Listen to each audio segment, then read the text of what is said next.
And with that, let's get into our game of the week, which is obviously the Red River Rivalry between Texas and Oklahoma. One of the most contentious rivalries. I mean, I say that for a lot of rivalries in college football, but I mean, they're all like hyper local hatred, right? Like, you can go anywhere in the country and there's somewhere else that's the most important game in all of football. And so for Texas and Oklahoma, this is it. It's one of the, one thing I love about college football rivalries are games that often get played on neutral sites. And this one is always played at a neutral site. It's always played in Dallas. Texas holds this series, all time, a pretty firm hold on this. They lead 64, 51, and 5. But in the last decade or so, Oklahoma has really taken this. They've won 7 of the last 11, and then 7 of the last 10 if you're not counting their meeting in the Big 12 championship game back in 2018. So that was kind of a rare treat for fans of the Red River Rivalry. They got it twice that year because it was the second one was the Big 12 championship game. Obviously, Texas has had their struggles in the beginning of the year. They lost to Florida last week. Obviously, they lost to Ohio State in week 1. A lot of questions now surrounding Arch Manning. And Oklahoma comes into this one just rolling. Obviously, in a very competitive SEC, but this could really kind of push them into that next level as a conference title contender. So, Cole, for you, what give me like a player or just a scheme from Oklahoma that you feel like you're going to be looking out for this week. I mean, the big question right now is John Mateer, right? He's been out. He broke a bone in his hand. Didn't play last week against Kent State. As of tonight, before the show, I was looking at it. They have him listed as questionable for this game, right? So that's going to be the X factor, whether he plays or not. I think before he went out, he looked really good. People were talking about him for, end of the year awards. So I think that's a huge thing. But, look, this, like you said, this rivalry is always competitive, especially the last decade. It's been pretty, back and forth. The last 4 years, each team has split the 4 years, and they've won in alternating years. So it's gone Texas back to Oklahoma, back to Texas, back to Oklahoma. So, Texas won last year. Oklahoma's going to be looking to rebound from that. Look, they're undefeated. They have a huge window of opportunity right now in the SEC, establish themselves, get towards the top there, hopefully become a playoff team. If Texas loses, they're done. They're already in bad shape right now, but they go to 3 losses. That's it. I think the key here is Texas has a huge problem with its offensive line, and I think that's been their problem all year. I think that's why Florida beat them last week. Arch has taken a lot of heat, and some of it is warranted, some of it isn't. I mean, the O-line really hasn't helped him out at all. They've put him in tough situations. Yes, he hasn't been able to capitalize on the big plays when he should, especially with the expectations that were there for him. But, it hasn't been all just him, right? The O-line's been pretty brutal. They haven't been able to establish a run game. So I think that's been a big problem. But, you have Sark last week after losing to Florida. He's talking to reporters after the game, and he's saying, we lost in the horseshoe and we lost in the swamp. Take the other 135 college football programs and put them in that situation, and how do they do? Right. And I think that's a little unfair, obviously, because, 100 out of those 135 teams are, not in these big time conferences, and they're going to get smoked. Right. So That's kind of irrelevant. But also it's but you're Texas. You have this protege in Arch Manning that's supposed to be leading you to a national championship. You shouldn't be losing these games. Ohio State. Okay. I can see that. They're the defending national championship champions. Week 1 going into the shoe, that's tough. For Arch's first, like major start against a big time program. I get that. But the Florida one is unexcusable, in my opinion. So, it seems like he's making excuses, and he really shouldn't be. I love Sark. I think he's a great coach, but, offense has had a lot of trouble up front. And look, Oklahoma is the number 1 defense in the country entering this game. So, if the Texas Longhorns can't get it together on the O-line, Arch is going to have another long day, and the Sooners are going to torture him. So I think what it comes down to, again, the X factor is whether John Mateer plays, right? Because Oklahoma's backup quarterback, Michael Hawkins Jr., I mean, he looked good last week, but he played Kent State.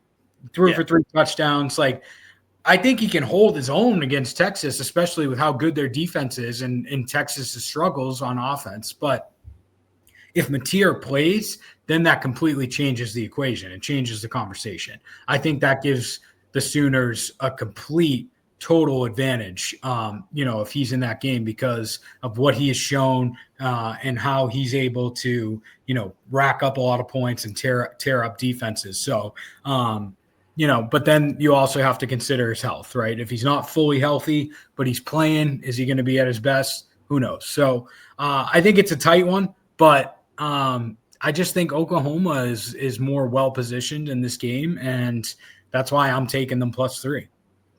Yeah, I wanted to go back to the thing you were saying about Sarkisian and his statement about, losing in the shoe, losing in the swamp. Like, you're right in that, probably 100 out of 135 FBS teams are like, yeah, we're probably not going to get a win out of there. But when you hear that coming from the head coach of Texas, I mean, if you're a Longhorns fan, I mean, would you not be kind of frustrated, because that kind of shows that, Sarkisian almost feels like the bar is set at the same level as, like,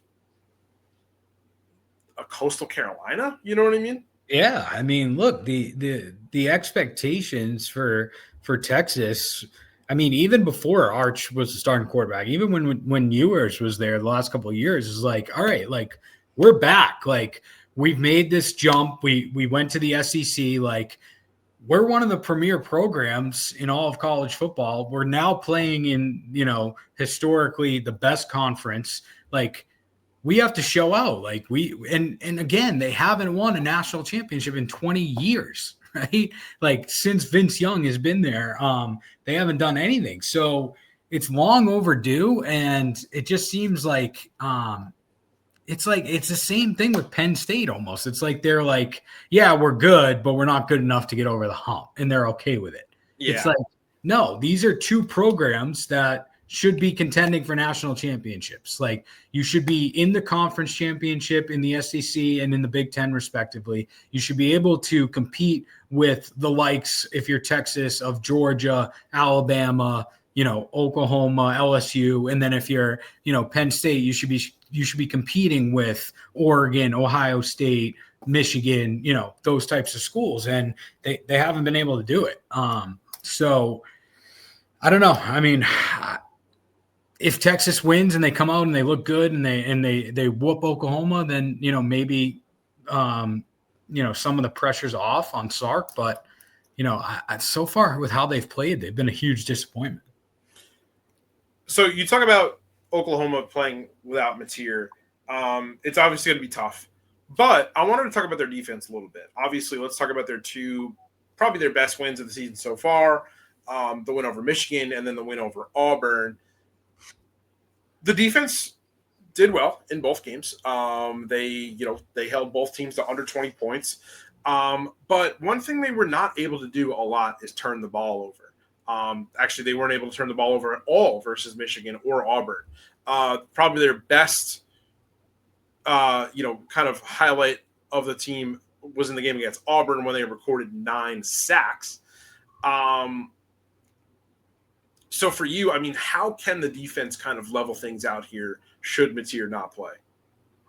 I mean, look, like, obviously getting turnovers and having a positive turnover margin is crucial. Like turnovers help you win the game, right? If you can make another team make mistakes and then capitalize and turn that into offensive points or production, then that helps you. But you don't necessarily need turnovers, right? So just because they haven't been able to force those turnovers, if you're just making stops and you're getting teams off the field, like making them go 3 and out and not allowing them to hold on to the ball and have time possession, and then your offense gets the ball and they take advantage of their opportunities, then you're golden, right? I mean, that's a perfect equation right there for a head coach. Like turnovers are the cherry on top, right? And obviously you want to try and create as many as you can, but even if you're not creating them and your defense is playing solid like Oklahoma's has, I think they're going to be all right. But the key for them this week is continue to capitalize on Texas's offensive struggles with the O-line. Like if you can stop the run, Texas hasn't been able to run the ball at all this year.